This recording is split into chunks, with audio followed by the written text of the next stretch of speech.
Bright India public school, an English medium को educational senior secondary school, जहां पढ़ाई के साथ साथ होता है आपके बच्चे का overall development. Bright India public school, near GC2, पॉयसागर road, Ajmer. Admissions open.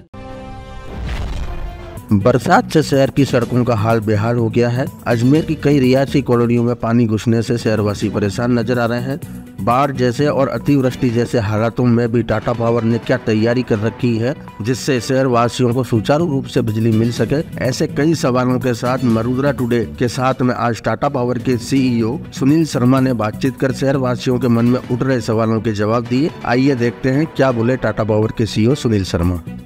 Tata power कई स्तर पर अपनी तैयारी के साथ इस गंभीर स्थिति से निपटने में जुटी हुई है। एक तरफ हम लोग जिला प्रशासन के साथ कंधे से कंधा मिला करके माननीय कलेक्टर महोदय के देखरेख में जहां कहीं भी Tata power Ajmer distribution limited की सहयोग की आवश्यकता होती है वहां अपनी टीम को भेज करके इमीडिएट सहायता प्रदान कर रहे हैं। दूसरी तरफ हम लोग के अपनी जो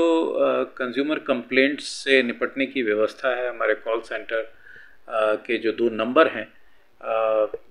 1800180653 और इसके अतिरिक्त एक और सेवा भी हमने अभी विगत में चालू की थी जो एक व्हाट्सएप सेवा है जिसपे कि व्हाट्सएप के माध्यम से कंज्यूमर्स अपनी कंप्लेंट रजिस्टर करा सकते हैं, कॉल भी कर सकते हैं। ये नंबर है 7412012222। इन 2 सेवाओं के माध्यम से और इसके अतिरिक्त हमारे जो फील्ड में काम करने वाले इंजीनियर हैं, हमारे ZMs, हमारे ZSOs, उनके नंबर भी पब्लिक डोमेन में हमारी वेबसाइट के माध्यम से शेयर किए गए हैं जिस पर कि सीधे कंज्यूमर्स संपर्क कर सकते हैं, करते हैं और हम लोग उनकी शिकायतों को बहुत तीव्रता के साथ एड्रेस करने का प्रयास कर रहे हैं। ऑल्दो काफ़ी कष्ट का सामना करना पड़ रहा है टीमों को क्योंकि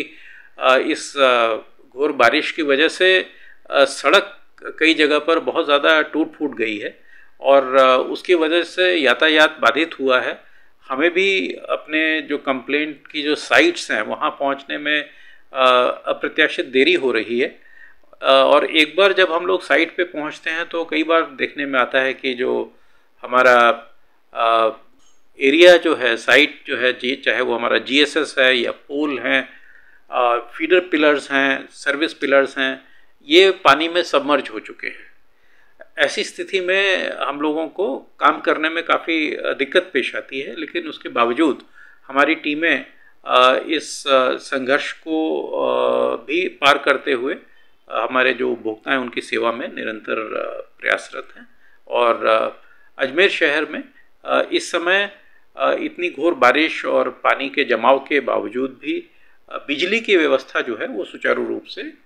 इस समय जारी है। सर, किन-किन इलाकों में ज़्यादा परेशानी ये जो परेशानी है ये काफ़ी व्याप्त है। जैसे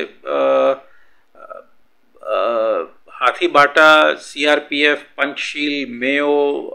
सुभाष नगर,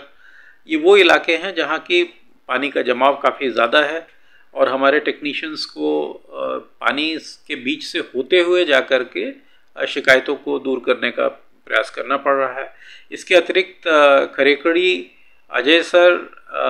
काजीपुर, ये ऐसे कुछ ग्रामीण क्षेत्र हैं जहाँ की खेतों में पानी बहुत ज़्यादा भर गया है और वहाँ की जो कंप्लेंट्स हैं उनको अटेंड करने के लिए भी खेतों में पानी के थ्रू जाकर के ही उनको अटेंड कर पाना संभव हो पा रहा है। तो ये काफ़ी एक कठिन परिस्थिति हम लोग के सामने है, लेकिन टीमें जो हैं वो तत्पर हैं और हर प्रकार की सेवा वो पुलिस की सहायता से जहाँ कहीं भी आवश्यक हो या प्रशासन की सहायता से जहाँ जहाँ भी हमें उनकी मदद की आवश्यकता होती है हम जा कर के वो प्रदान कर रहे हैं।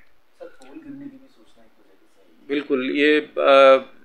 6 सितंबर को शुक्रवार को हमारे 4 पोल गिरे थे सुभाष नगर एरिया में जो वार्ड 66 में आता है और